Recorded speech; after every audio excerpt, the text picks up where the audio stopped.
Welcome back to the Outreach Mentor.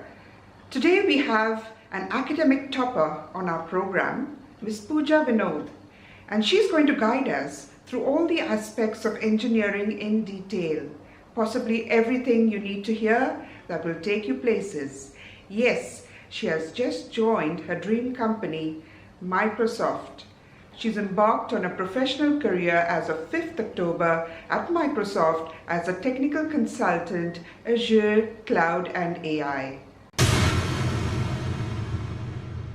Breaking news! Just got to know that Pooja has topped her university with the first rank in computer science and engineering with a GPA of 9.76.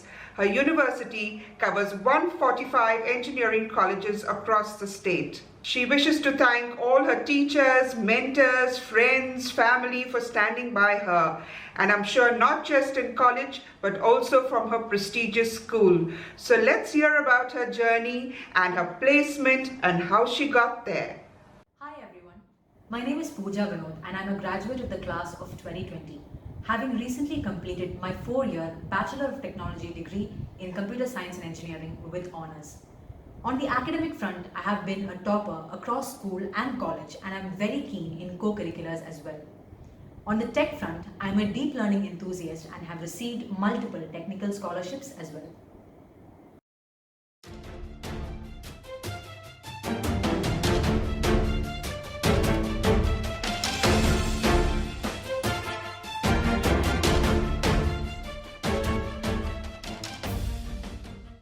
On the co-curricular front, I have been actively engaged in public speaking, singing, writing, debating and the arts.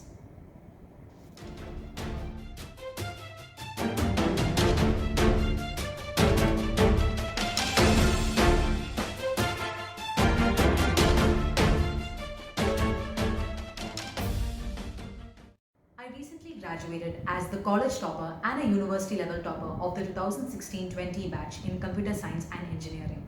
And I have also recently started my technical career at Microsoft.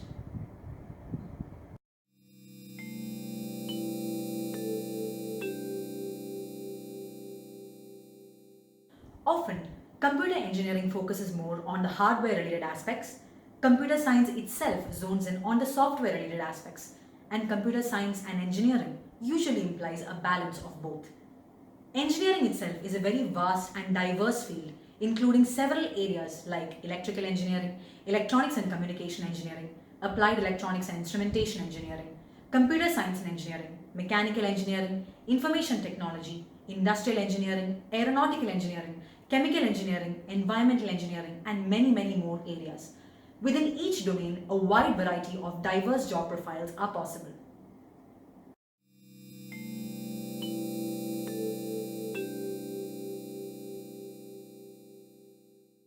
There are mainly two modes of placement for an engineering student: on-campus placement drives and off-campus placement drives.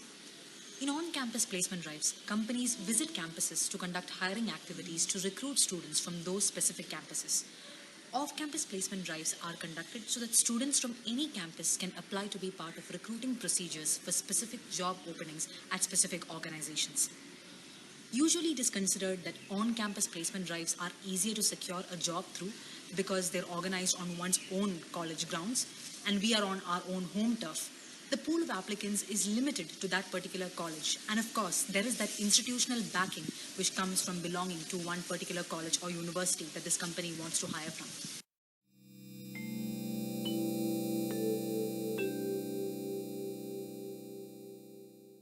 With regards to myself, I feel extremely humbled and grateful to share with you all that I was able to secure offers with multiple top tech MNCs and have recently begun my career at Microsoft as a technical consultant. Now, I would like to share my Microsoft recruitment experience in a bit more detail. This career opportunity came to me through the career fair at the Grace Hopper Celebration India or GHCI 2019, one of Asia's largest technical conferences which I attended last year as a student scholarship recipient. The first round was a resume review round. After I had cleared this round, I applied for this position through the official Microsoft Careers website. Following this, I had to give a 2 hours long online exam covering qualitative aptitude, quantitative aptitude, technical knowledge, logical reasoning, and coding. After I cleared this exam, The next round was a virtual interview with an engineer from Microsoft. This was a purely technical interview which lasted for more than an hour, seeking to evaluate the depth of my technical experiences, technical knowledge, leadership skills, behavioral skills, and abilities. After clearing this interview round, I was invited to the sprawling Microsoft India headquarters at Hyderabad for the day of on site interviews. And I flew down from my hometown of Kochi to Hyderabad, completely covered by Microsoft, for an amazing day where I got to interact with the employees there, enjoy the fantastic facilities for employees, the food, and get to know the organization better as well. On this day, I had two main interviews, namely a technical cum managerial interview round in the morning, followed by which I was informed that I had made it to the final HR round. This round was a very challenging stress interview for me, and a little later that day, I found out that I had made it to the final list of selected candidates.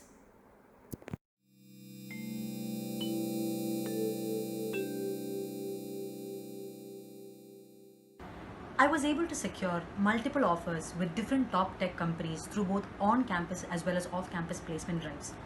Placement preparation, I believe, has three main components. Firstly, general aptitude preparation, technical interview preparation, and of course, non-technical interview or HR interview preparation. Coaching sessions to build general aptitude, logical reasoning, and analytical skills can go a long way in helping improve aptitude. Practicing regularly and testing one's performance in order to get feedback about which areas one can improve on is also key. Secondly, technical interview preparation. For this, it is very important to recognize the technical skills that employers look for in prospective hires and finding the best online or offline resources that can help one acquire these skills. Then we must also limit our preparation to those selected resources and ensure that we utilize these resources to the maximum with complete commitment and effectiveness. For non-technical interview or HR interview preparation, being confident, having a pleasant and sound personality, and answering and articulating oneself very clearly, logically, and after thinking critically is more than sufficient. Communication skills become very important here, and therefore taking part in co-curricular activities like public speaking, leading and organizing events while in college can be very useful.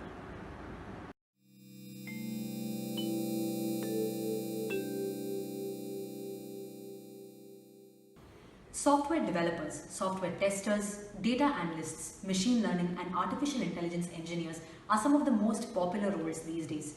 But this is a very broad listing and there can be a lot of subcategories within each of these profiles depending upon the tools or frameworks that are being used.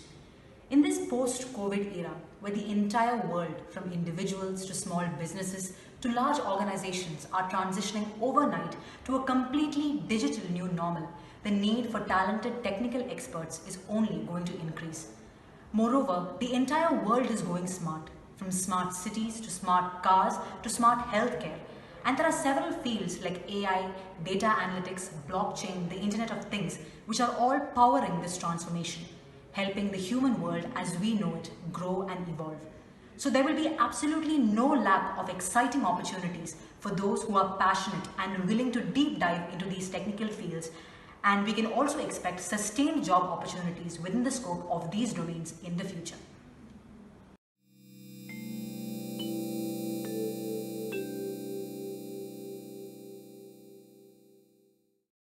I would say that there are a few broad categories of entrance exams for admission to engineering institutions in India.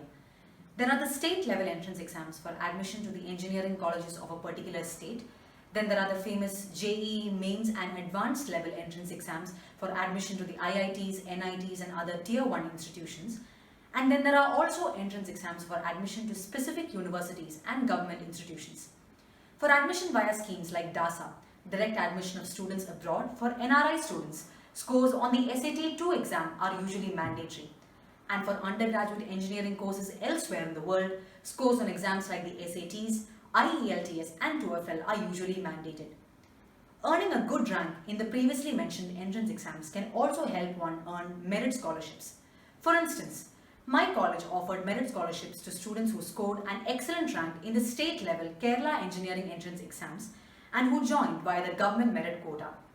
This meant that I was able to pursue all 4 years of my undergraduate engineering degree at a highly reduced fee rate in comparison with the usual fees.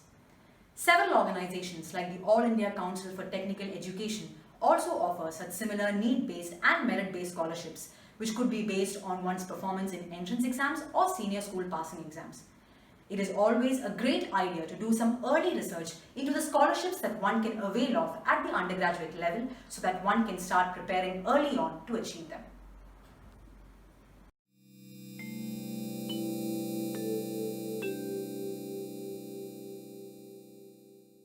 In order to get admission to the best colleges or the colleges of one's choice, it is important to qualify these entrance exams and earn a good rank in them. I feel like I was able to do this due to the entrance exam specific preparation that I undertook. That is, coaching classes for entrance exams specifically alongside my regular studies in grades 11 and 12. From my personal experience and from what I have observed as a pattern over the years, entrance exam preparation is quite different from preparing for school level or board level exams. Doing well in entrance exams is usually a game of four main elements: clarifying concepts, practicing well, managing time and effective revision. Someone who works well on all these areas would be very well positioned to secure a good rank in these entrance exams and thereby be eligible to choose a college and a branch of one's choice. The entrance exam preparation that I undertook was very useful in terms of helping me build a solid conceptual foundation, get good practice, manage my time, minimize negative marking, and experience a healthy competitive atmosphere with my peers, all of which helped me secure a good rank in various entrance examinations. All in all, I feel that entrance exam preparation involves an interplay of various factors, and if one feels like one needs coaching support in order to ace them, then one must definitely go for it, although this choice can vary from person to person. Undoubtedly, entrance exam preparation alongside regular studies would be difficult, but if one goes through with it sincerely, the results can be great.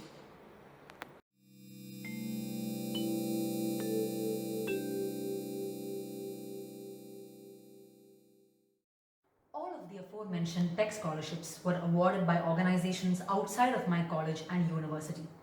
The process to win each of these scholarships was definitely quite competitive, but I would say that the process itself changes you as a person. Each and every one of these scholarships has helped me develop in some way. They have always helped me broaden my horizons in technology in terms of providing knowledge, exposure, and experience while serving as a great encouragement and recognition to me. These scholarships have taught me that I should always persevere, give my best, dream big, and excel as a student and as a tech professional in the future. And the tech world is always abounding with such opportunities these days. All related information is made available on the internet so that anyone can easily apply. All it takes is the passion to look and find such opportunities and the sincerity and hard work to truly excel at them.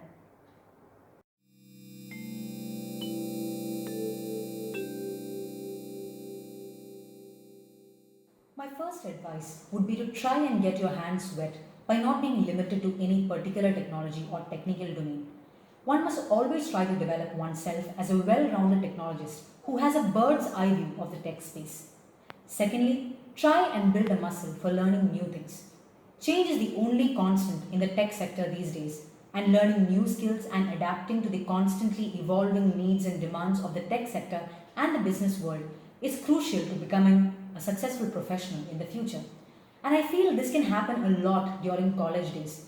For instance, investing some time in learning a new, interesting, and emerging technology can help set oneself apart from the rest of the engineering graduate crowd and also help understand the pulse of the tech world, which is always useful. Third, try and gain relevant experience by interning with various organizations, building personal projects, and building software for various events in college. These kinds of activities can always help one understand how technical development works in the real world, and also never let go of an opportunity to interact with experienced professionals and learn from what they have to say and teach.